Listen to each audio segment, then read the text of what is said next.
just yet. It's about 12 degrees Celsius, so by no means weather to be going in shorts just yet, although tomorrow's looking promising for 18 degrees, so we won't let ourselves. So today I just wanted to talk a little bit about, for the new guys, if you fancy trying something a bit more long distance, and the food that goes along with it. And by food, I mean you're going to need to eat on the bike if you're going to go long distance. Let's say, for argument's sake, you built your way up and now you can do 20 miles comfortably, and you're thinking, do you know what, I'm gonna try 30 or even 40, you know. Maybe you're training for a sporty, if you're first sporty, even a lot of these things are sort of 40-50 miles at the base level. So the tip is you're going to need to take food with you.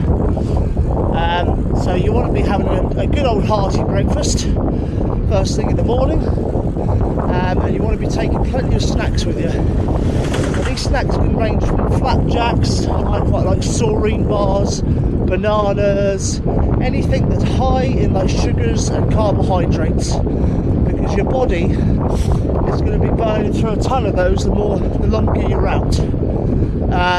Coupled with that is electrolytes, which is the minerals in the sweat that you're sweating out. So you want to be replacing your carbohydrates and your electrolytes as you go along, because if you don't, you're going to be up shit creek. You're going to do a thing that's known as bonking, which means you just completely run out of all carbohydrates in your body, layman's terms, and you've got no energy and you feel like poo-poo, and the ride home will feel atrocious. But the good news is you can avoid that so easily, and you get to stuff your face with all sorts of goodies and treats. So my favourite is a bag of sweets, either Haribo, licorice all sorts, anything like that. Wine gums, they're a great one. Bananas, they're a fantastic thing to take with you. Flapjacks, as I said. Sandwiches, you can make little, like, you know, you get white bread and you put some jam in it and fold it in half, sort of thing. Anything, little things you can put in your back pockets, basically.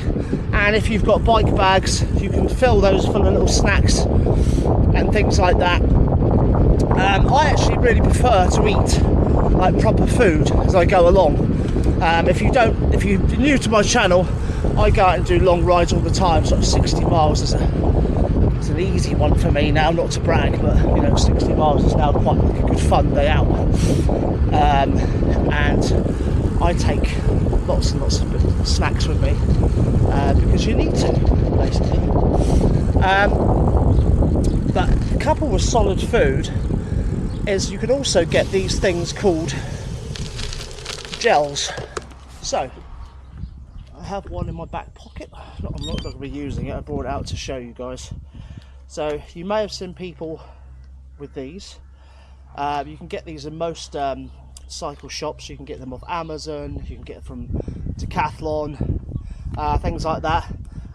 There's so many different brands, and there's so many different flavours. And these are just a handy dandy way to get carbohydrates into your body really, really quickly. It's literally just a gel, and you suck it in. These ones are like 22 grams of carbohydrates, and you've got ones that are like 90. If you're riding at a higher intensity, you're going to need more and more carbohydrates to keep up that intensity.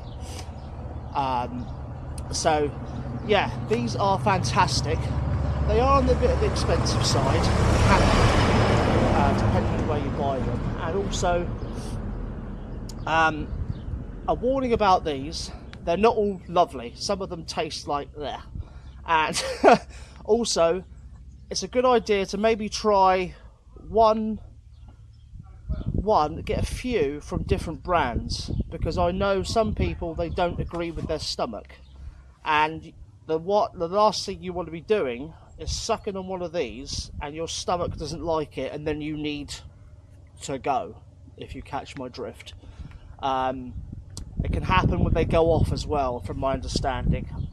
I never used to use these. I do now if I'm on a really long distance ride, just because they're easy, because you can fit loads of these in your pocket, but you can't fit loads of sandwiches, if you know what I mean. You need to top up. So yeah, my advice would be, if you're going to go down the gel route, find one that you quite like the taste of and that agrees with your stomach. Maybe have a test of one at home before you go on a long ride, actually, would be my advice. Just in case you get the you get the gel squits. So yeah, also in your bottle, you can also take on loads of carbohydrates in your drink as well. So obviously you should be carrying 1 or 2 of these if you're out on a long ride, 2 of these, and you can get these tablets that have carbohydrates and electrolytes in them, and you mix them with water, give them a shake, and then you just drink that, and you're then taking in carbs from drinking and eating. Let's get going for a bit.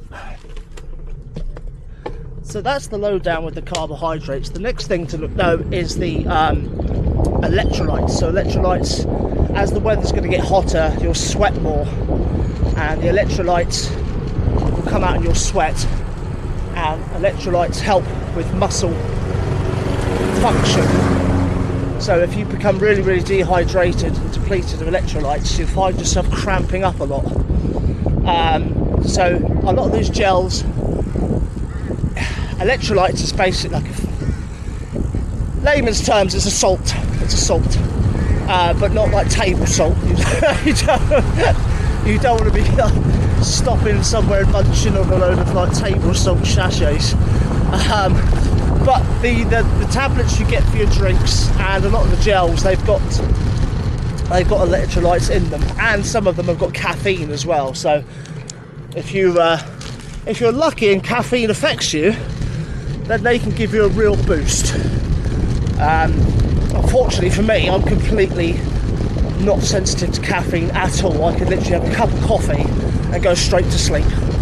But yeah. Anyway, that's just a little simple few pointers about riding longer distance. Make sure you take lots of little snacks with you, and try and eat every half an hour to every hour, or just nibble as you go along. It can't hurt. It can't hurt. Certainly can't eat too much. Well, saying that, you don't want to stop at a pub and have like a roast dinner.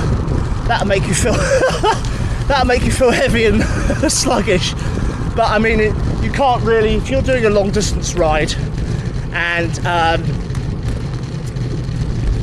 if you're doing a long distance ride, you can't really eat too much, like snacky bits, because you're going to need them and you'll thank yourself. Anyway, that's it for this one.